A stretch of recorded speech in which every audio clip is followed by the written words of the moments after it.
Let's dance with Mary Jane one more time to kill the pain.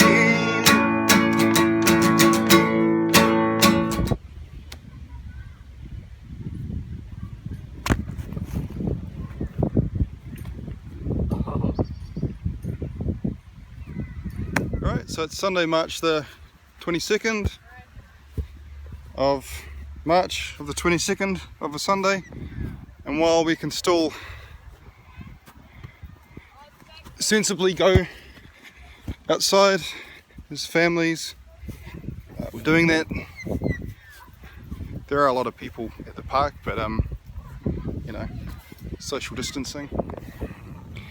So yeah, a lot of family walks, and we've also been able to go to some parks nearby that we've never been to before, which is interesting.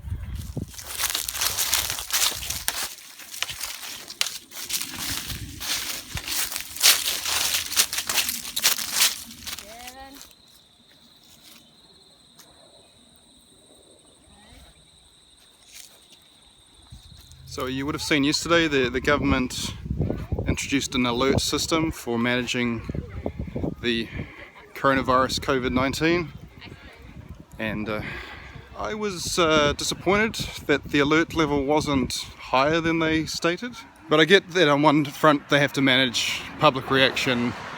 To me it's also perhaps, I'm guessing, more of an admission that they don't believe they can stop this thing, and most probably their focus, their priority is on managing their hospital resources. That's, you're talking about health, that's the biggest thing, not just for those suffering from the virus, but for those that are due to go in for life-saving treatment and stuff, who might not be able to do that now, and time is a factor for them.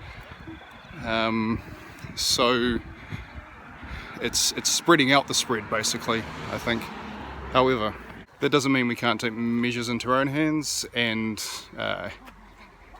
get ahead of things. It also makes life easier for when more stringent measures do come into place, that you're already in that mindset. You're prepared, basically. You can be calm about it. That's where you don't have to panic if you're ready. If you're ready for worst case scenario. What is that Jack Reacher saying? Hope for the best, plan for the worst.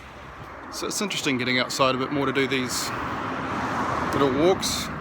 You're cautious, but tui. They're certainly more of a community vibe though, with people you meet.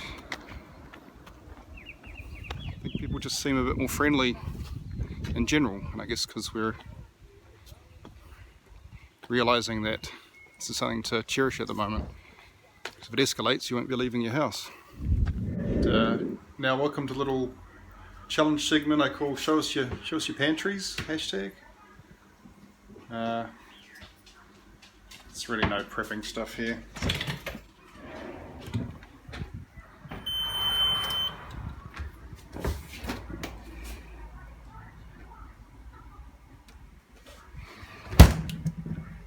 So here's the thing, I grew up on a farm, and my parents, it's the deep freezer, which isn't massive.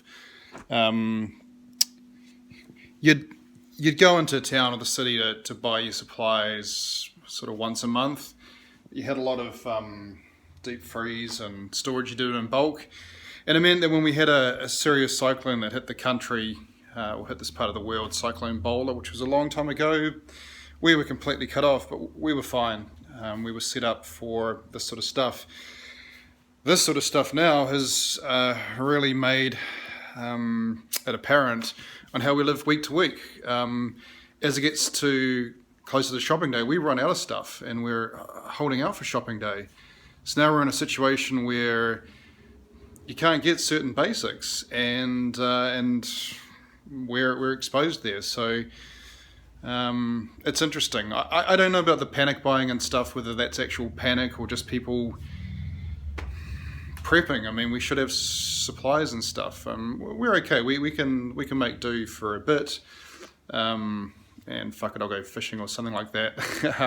There have been reports of Aucklanders travelling to Whangarei, which is a couple of hours north, to do their shopping because the supply's there. I'm just thinking about community transmission of a virus. I feel for those smaller places if that's the case. This is globalization. This is us living, well, in the manufacturing side, which, hey, there's no underpants on display, eh?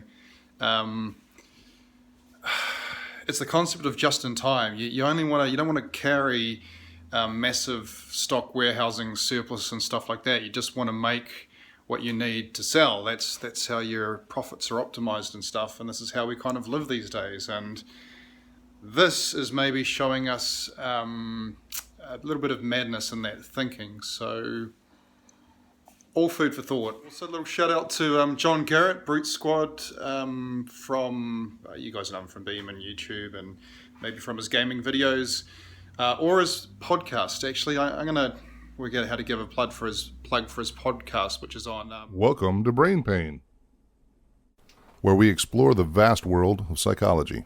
Really interesting. I listened to season 1 last year, and each episode I listened to hit me at the time with something that I was thinking about or needed to think about, which is worthwhile. Anyway, he's doing hashtag isolation inspiration, so I'm sure a lot of you are the same, that you're actually finding now, despite all that's going on, you're finding time for a creative means of connecting or doing stuff that you maybe wanted to do or whatever. You're just responding in a more positive way. So I would love to see that.